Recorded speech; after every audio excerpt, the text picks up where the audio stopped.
Gaming can be a very expensive hobby. So for many, the only way they can afford to play new games is to trade in the ones they already own or to buy second-hand. But it's a practice that divides the industry, with retail giving more and more shelf space to pre-owned and developers and publishers trying to find ways to stop them. So are second-hand games killing the industry?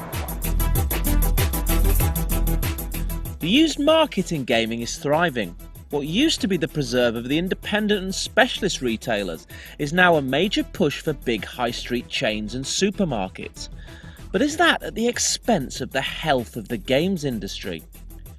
Publishers, developers and retail all want a bigger share of our money, and consumers just want a good deal. Who's right? Can anything be done? And should anything be done?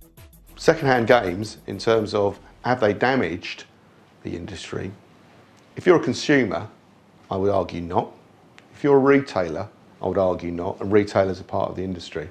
If you're a developer or a publisher, I would argue you've probably suffered in terms of the value from second-hand games. What's critical to our industry is creativity.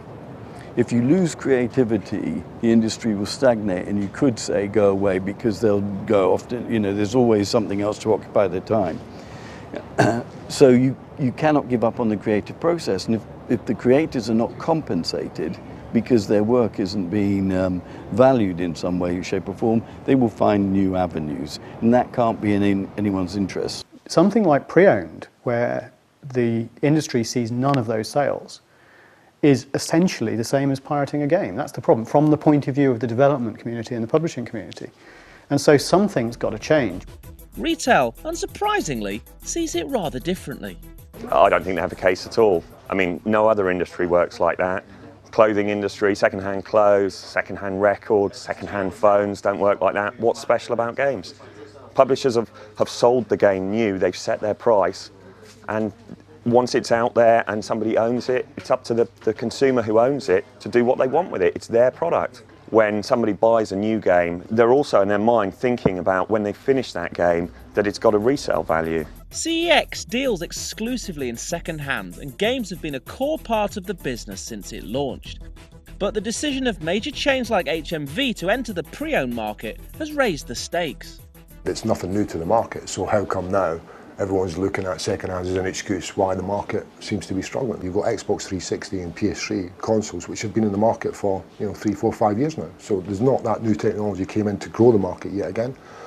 There's obviously the likes of Wii and DS, which have had their peak, generally speaking, and are starting to plateau out now. So, something needs to make up for the loss in sales on that. And the idea was that customers would come back and buy more and more games because they had the opportunity to exchange the games they'd finished and played. So not only did it keep the money within the games market, it kept customers playing regularly, and it certainly increases new sales without a shadow of a doubt. On the surface, it's a compelling argument. Take away the ability to trade in, and fewer gamers will be able to afford new releases, so fewer games will be sold. It's a view that divides the industry. I think it's bullshit. I think the argument on traffic escalating in store because of that, it doesn't bear out in any figures that I've seen whatsoever. If you take that argument to the nth degree, why don't we sell it for nothing? And then you get even more people coming in because no one wants to pay for anything. That's quite a sneaky argument, but it's hollow, and the argument that I've heard burglars on television defending, they're saying, oh, well, we're just showing where their security weaknesses are. It's such rot, because the security's only there in the first place because of that burglar and their ilk. I think in terms of the pre-owned, the reason there's a similarity there is because the reason the retail price is high is because it's got to be able to, that essentially it's circular, and it's even arguable whether it's permissible to do so. It's just being allowed by action, or rather by inaction of the industry. Bringing that customer back, possibly, to the point at which they purchased it, because they're comfortable with that, and they may even know in advance what the resale value is. Definitely is retaining customers, and it's bringing customers back to spend more money. Increasingly in modern games, aside from the box product, publishers are required to maintain an online service over time, at considerable expense. which has in part fueled the creation of the controversial Online Pass, with EA and THQ on the front line. This is designed to protect revenue. Buying new grants a single-use code to access online features, but if it's a second-hand purchase, an additional £10 must be paid to the publisher for access. I hate these typing in lots of codes, especially on a controller. You know, it's annoying. And it also potentially makes collections in the future less valuable, because if the servers that are processing those codes go away, you know, I may not have that opportunity. But you know, from a games industry point of view, and this applies to films, it applies to music, you know, that we need a way of funding essentially the development of the games. If you've got a multi-gamer household, well, that pass is normally tied to the gamer tag, so your friends, your housemates, or if you've got kids, only one of them can use the online pass, you've got to buy another one. So for consumers, it's retrograde. I think that could stem, you know, the death of the games industry as we know it. I know that sounds a bit dramatic, but again, you're asking consumers already to buy a boxed product and then potentially pay more money for additional content. So not only have you asked them for a £45 initial outlay, then another £10 and then potentially another £10 for downloadable content.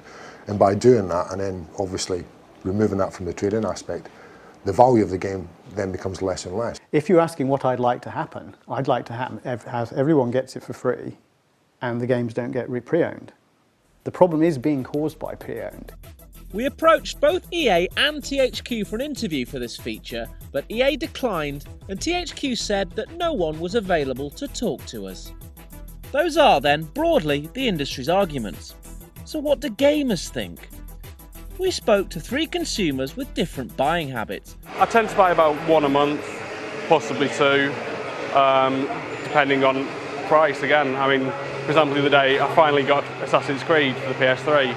It cost me £8. I'm not paying 40 quid for a game. I'd probably say 80% is full price retail, and probably 20% if the situation is there, I'll probably buy it pre-owned. The last full price game I bought was Crackdown 2, which was a bit of a mistake because I didn't really enjoy it that much, and about 3 weeks later it was down to about 15 quid. The only game I plan on buying this year at the moment is Uncharted 3.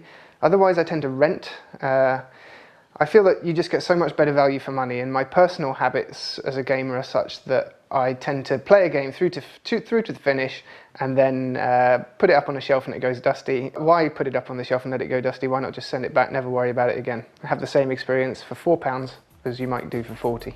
So, does our panel of consumers think games are too expensive? If games are half the price, I think you see a lot more sales. £20, not too much of an outlay, whereas 40 quid, I can buy a box set of The West Wing for that. And that gives me just as many hours of entertainment as a possibly substandard game does. I do think the price of console games is fair, and it has been static. I mean, it's £40 a game now, it was £40 a game back in the days of the PlayStation 1. They've done a good job at keeping their prices, well, below inflation, really. And I also accept and agree that a console game is a premium product in a way that an app game is not. I went through my cupboard with all my old Mega Drive games, and they're all still 40 quid, despite the fact it's at least 15, 20 years ago.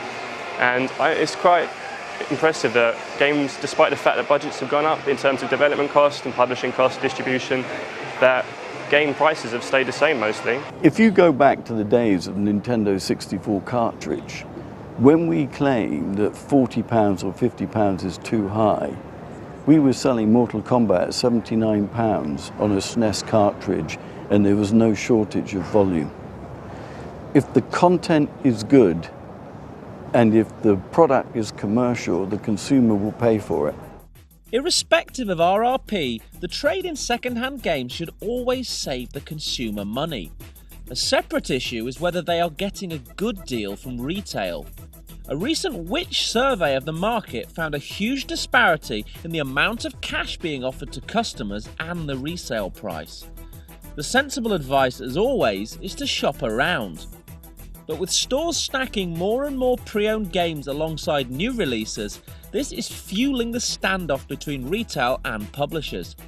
And there are growing calls for a formal relationship in which both sides would, controversially, share the proceeds. In the current trading format, it's as soon as the customer buys it, it belongs to the consumer. And at that point, they can do whatever they want with that product. So, I'd argue the case that they'd have to have a strong case to say, we want a slice of that market. So I think in order for us to persuade retail to stock our box, there's an argument for them to participate in the subsequent exploitation of the content. And that is what I mean on both sides working together. I'd be happy to sit around the table and discuss that sort of how we work together, retailers and publishers, in both aspects of the market. But it needs to be a conversation on, together, how do we protect the games market, as opposed to how much money we can all get out of it. It's how we protect it going forward. Let's not kid ourselves also that the retailers are scrapping for their lives in certain cases, and certainly scrapping for market share. They're unlikely to be volunteering anything back on a system that they will argue, rightly, that they've designed, managed, facilitated, from no input whatsoever from the producer of the game. There's little sign of the argument dying down in the short term, especially now supermarkets like Asda, which specialist retailers already consider a huge threat, have entered the battlefield. A warning of things to come for consumers came recently when the digital download of Mass Effect 2 on PlayStation 3 was priced at £48, significantly higher than high street offers and with no prospect of resale. It feels like the race to have a service and a digitally delivered product which doesn't have a resale value, that race is really on. And indeed, if you look at the Apple, for example, but they've just cut straight to that. Obviously, digital is a very important part of every market, but I think there'll always be an element of box product, regardless of whether we're talking about games or music or DVD, because come Christmas time, is it really going to be the case where you're going to give your little son an envelope with a code number in it that he can download onto his iPhone? I don't know, maybe that's around the corner, maybe it's 5, 10, 20 years ago away, but I still think there's always going to be an element of box product. I find rentals a perfectly satisfactory arrangement, and it's just, to be honest, I'm staggered that more people aren't doing it. It's common sense to me in a way that I know that I won't go back until such a time as all the games companies get together and say, hey, you know what guys, we've got to stop this. I can't predict the future. The one thing that I know right now is that the retail market as it stands is very good for gamers. There's loads of competition out there. If things do move to only one person controlling the channel to consumer, where's the price competition? Is it a vibrant market? It certainly is a vibrant market. Will there be casualties? There are always casualties in any market, more so in a technology and creative market. I mean, where science and art meet, it's left and right side of your brain. Good luck. If there's a gaming subject you'd like us to investigate, drop us a line at eurogamerasks@eurogamer.net or let us know in the comments.